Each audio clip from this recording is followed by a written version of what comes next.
We are going to study solstices and equinoxes in this video. Direct questions have been asked from this topic in recent years UPSC prelims. Understanding the entire phenomena is essential to answer any question from these topics. By the end of this video, you will be able to answer these or any other questions from this topic. Earth moves around Sun in an elliptical orbit. The orbit is not a perfect circle, but oval-shaped. Hence, it is called an elliptical orbit. But there is one more notable feature. Sun is not at the center of this ellipse. Sun is slightly away from the center. Hence, at one point, Earth comes closest to the Sun, as much as 147 million kilometers. At another point exactly opposite, Sun is as far as 152 million kilometers. This closest point is called perihelion, and the farthest point is called aphelion. This movement of Earth around Sun in this orbit is called revolution of Earth. Imagine Earth was stationary on its axis, but only revolved around Sun in elliptical orbit. If American continents had faced Sun, it would always have been a day in Americas with broad daylight. The other side of the Earth would always have had night with perennial darkness. But we know this is not the case. We have day followed by night in all places. This is because Earth rotates on its axis while revolving around the Sun. This rotation is responsible for day and night. In this model, you can see Earth's rotational axis is perpendicular to the ecliptic plane. Ecliptic plane is the imaginary plane that contains both Sun and Earth's orbit. Earth's axis in our model here makes 90 degree with the ecliptic plane. In such cases, you can expect nearly 12 hours of day and 12 hours of night everywhere on Earth.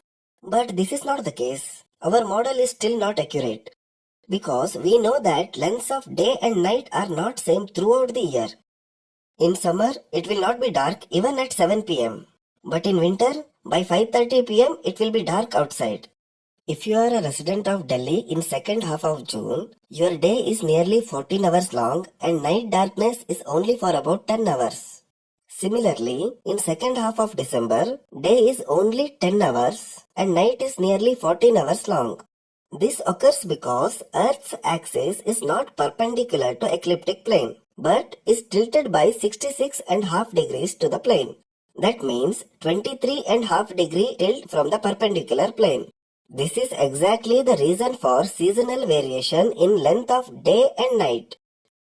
There is one very special nature of this tilt. It remains the same throughout the revolution. Imagine Earth revolved like this around Sun. Direction of its tilt continuously changing. This is not the case with Earth. Direction of Earth's axis remains unchanged throughout the revolution. This is called axial parallelism.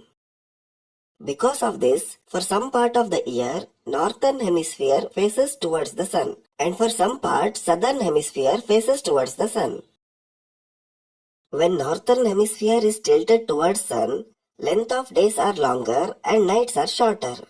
Longer days mean more heat transferred to northern hemisphere compared to southern hemisphere. This is summer in northern hemisphere. At the same time, it is winter in southern hemisphere because it is tilted away from the Sun. Shorter days and longer nights result in less heat reception from Sun and results in winter. Before jumping into equinoxes and solstices, there is one more concept you need to understand. Imagine you have vertical poles installed at different places on Earth like this. From Earth, Sun appears small even though Sun is gigantic compared to size of Earth or any other planet. Because of great distance, Sun appears like a disk and point source of light. Sun rays hit Earth at different angles at different places. Because of this, all poles cast a shadow except at one location. At this one location, Sun rays are parallel to the pole and no shadow occurs. Sun appears to be directly overhead from this point. This point on Earth is called subsolar point where Sun is directly overhead. Here you can see at this given time, Sun is directly above equator at 0 degree. This point continuously changes because of Earth's tilt and its revolution around Sun. Now let us get into solstices. When northern hemisphere is tilted towards sun, subsolar point is in northern hemisphere. Days are longer than nights. It is beginning of summer. As days progress from March, April and May, this subsolar point moves northward in northern hemisphere a little by little every day. When the date is 21st June, this subsolar point reaches as north as 23.5 degrees. Because of tilt, revolution and axial parallelism, this subsolar point where sun appears directly overhead does not go any more northwards from this limit. This 23.5 degree is the northernmost limit of this apparent journey of subsolar point. We drew a parallel at this limit and called it Tropic of Cancer. Tropic means turning around, like U-turn, hence the name. After this limit, this subsolar point takes a U-turn and starts moving towards southern side. All these days so far, sun appeared to move northward a little by little every day. But on the day of U-turn, it takes a little time and sun appears to be standing still on this day of June 21st. So this day is called solstice, which means sun standing still. And since it is happening at peak of summer in northern hemisphere, it is called summer solstice. Let us see what is happening on other parts of globe on this date. Sun is at northernmost limit. Days are the longest in northern hemisphere and nights are the shortest. Areas inside of Arctic Circle are lit up for whole 24 hours. There is no night. This area inside Arctic Circle in summer is popularly known as Land of the Midnight Sun. Nowhere inside the area of circle, sun sets in whole 24 hours. See this video from a place called Lofoten Island in Norway, which is inside of Arctic Circle. This is midnight of June 21st. You can see sun throughout the night. This 24 hours daylight, at least for one day in a year, happens only in areas north of 66.5 degree latitude. Areas outside of this will have sun below the horizon every night. On 21st June, for a person at Arctic Circle, it is day all 24 hours. For a person at North Pole and around also, it is day all 24 hours. And it is same for anyone in between. Now let us see what happens for next 3 months from June 21st summer solstice. Subsolar point starts moving southwards a little by little every day. The length of day starts decreasing a little by little from peak of summer solstice.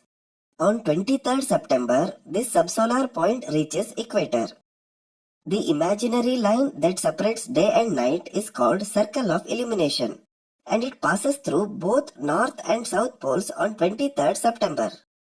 On this day, all places on earth have equal length of day and night. Hence, this day is called equinox. It literally means equal night. After summer and before winter, the season is called autumn. And hence, this September 23rd event is known as autumnal equinox. All these days, sun was visible above horizon at North Pole. After this day, sun starts setting and will be below horizon for next 6 months.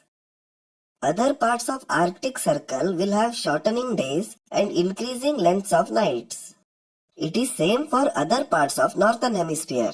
Days shorten and nights lengthen. Subsolar point reaches peak south of 23.5 degrees on December 22nd. It does not go any further south. This limit is called Tropic of Capricorn. Sun appears to stand still for a brief duration here. Hence it is known as winter solstice. On this day, it is 24 hours daylight inside Antarctic Circle and 24 hours night inside of whole Arctic Circle. It is important to note that it is winter for us in Northern Hemisphere. Hence we call December 22nd as winter solstice. But for people of Southern Hemisphere, it is summer. Their length of days increasing and night lengths decreasing when subsolar point moves from equator to Tropic of Capricorn. So for them, our winter solstice is their summer solstice. And when our summer solstice was going on June 21st, it was their winter solstice. Likewise, when entire Arctic Circle had 24 hours of daylight on June 21st, entire Antarctic Circle had night for all 24 hours. When sun starts setting for next 6 months from September 23rd equinox at North Pole, sun starts rising and above horizon in South Pole for next 6 months. Basically, the events in northern and southern hemisphere are similar but opposite. After winter solstice, sun makes U-turn and starts moving northwards. The subsolar point reaches equator on 21st March. It is similar to earlier and marked by equal lengths of day and night. Since season after winter and before summer is known as spring, March 21st is known as spring equinox or vernal equinox. Now, circle of illumination again passes through both north and south poles. Sun will rise at North Pole and set at South Pole after this date. Sun will be above horizon for next 6 months at North Pole and below horizon at South Pole, and the whole process repeats. These dates slightly change sometimes. Take a screenshot of this table. Watch our next upcoming video about twilight and dawn. They impact visibility of sun and daylight. Now coming back to the questions we showed in the beginning, we are sure you will be able to answer them after watching this video for 2-3 times. Thank you for watching and subscribe to our channel Clarity of Concept.